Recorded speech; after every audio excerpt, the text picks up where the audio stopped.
Ladang itu membentang luas, hijau, subur, penuh kehidupan.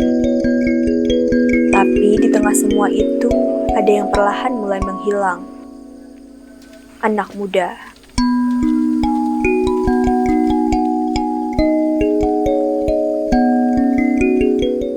Kayaknya rendah ya kalau anak muda mah. Kadang jarang anak muda mah. Ya palingnya kalau anak muda itu yang nggak terlalu banyak ya, paling ada 5 orang 7 orang. Ya, gitu. Mampukah mereka menjaga jejak dan menyalakan harapan? Anak-anak muda sekarang itu mau mengikuti lah gitu, jangan malu gitu, ngikutin seperti saya ini gitu. Untuk bertani. Ya untuk bertani gitu. Kan nggak ada yang ini yang namanya usaha apa aja kan yang penting hal gitu. Jadi supaya ada penerusnya gitu maksudnya. Bagi Mulyana, hasil panen bukan sekedar angka.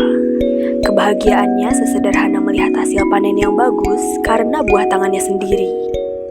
Kalau kebahagiaan jadi petani itu, kalau kita tani hasilnya bagus, memuaskan, itu sangat bahagia bagi petani. Terus harganya juga tinggi, mahal.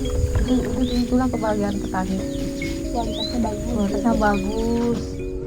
Itu kayak gitu. Kalau kebahagiaan petani itu ya itu harus memuaskan hasilnya, panennya dapat banyak gitu. Petani kita semakin menua, dan di balik deretan sayur di ladang yang menguning, kita jarang lagi melihat anak-anak muda menggarap ladang. Muhammad Rizky, mahasiswa dari Politeknik Pembangunan Pertanian Bogor, menyampaikan bahwa pertanian merupakan sumber pangan paling utama di dunia. Generasi muda berperan penting dalam perubahan sektor pertanian di zaman digital. Generasi muda sangat penting. Mereka merupakan agen perubahan. Mereka mampu menerapkan pertanian presisi di bidang keilmuan teknologi. Salah satunya mengembangkan pertanian organik, membuka jaringan pasar digital, menciptakan startup agritech, dan menyampaikan gaya hidup sehat. Contoh begini, jikalau memang pertanian sektor ini sangat penting, kita sebagai manusia itu hidup di dunia pun harus bertani. Disinilah kita bisa hidup. Tanpa pertanian saja kita tidak bisa hidup, karena bagaimana kita memproduksi makanan. Maka dari itu sebagai petani milenial yang memang berfokusnya terutama di bidang digitalisasi, dan salah satu poin yang saya sebutkan tadi itu membuka jaringan pasar digital, itu pasti sangat berdampak besar pada petani-petani lokal, terutama di daerah-daerah tertentu seperti 3T dan lain sebagainya. Usia muda belum menjadi wajah utama pertanian hari ini. Pasardi berkata, petani berusia sekitar 30 tahun ke atas masih mendominasi, sementara generasi milenial masih menjadi minoritas di ladang.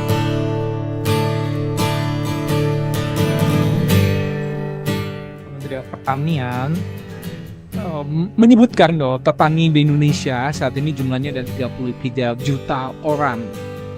Dari angka itu, yang dianggap sebagai petani muda itu 2,7 juta. Artinya apa? Petani yang berumur di atas 45 tahun atau 50 tahun itu sangat dominan, sampai 30 juta, lebih dari 30 juta. Berarti 90% petani di Indonesia itu yang disebut sebagai aging farmer. Apa yang harus berubah antara lain? Pola komunikasi orang tua yang berprofesi petani itu juga harus diubah. Aduh main jangan jadi petani ya. Main jadi petani itu kok capek, rugi. Nah, fight-nya tuh udah negatif. Anak muda itu udah bokam buah. Nah, jadi petani nih udah nggak bagus nih. Jadi ada mindset yang harus diubah, bukan hanya di generasi yang muda, tapi juga para petani yang tadi jadi farmer gitu, ketika pola komunikasinya harus sesuatu yang positif gitu. Bertani memang sudah menjadi hobi Anto sedari kecil. Dan sampai sekarang, ia tetap menjalaninya dengan bangga. Pesannya, anak muda harus berhenti gengsi. Iya, anak muda itu jarang hobi tani. Kalau saya sih hobinya tani, awalnya juga tani.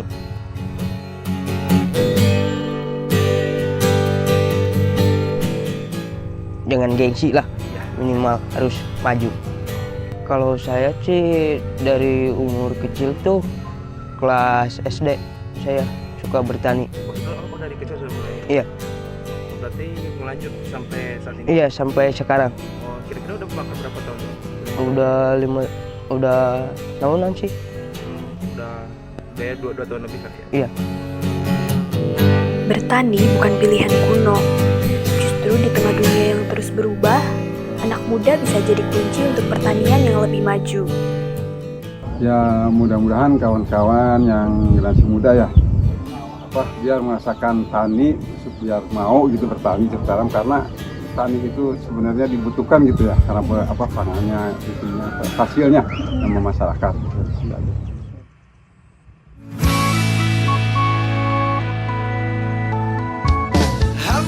Menjadi petani hari ini bukan lagi menjadi pilihan terakhir, tapi pilihan Sagar penuh inovasi dan semangat juang. Jadi, siapa bilang bertani itu kuno?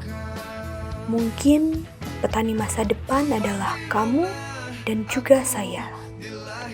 Jangan lupa, perubahan besar seringkali dimulai dari satu langkah kecil. Mari kita lakukan untuk Indonesia Raya. Ku berjanji rasa ini akan selalu di hati sampai suatu saat nanti ku akan tetap di sini. Ku cinta hijaunya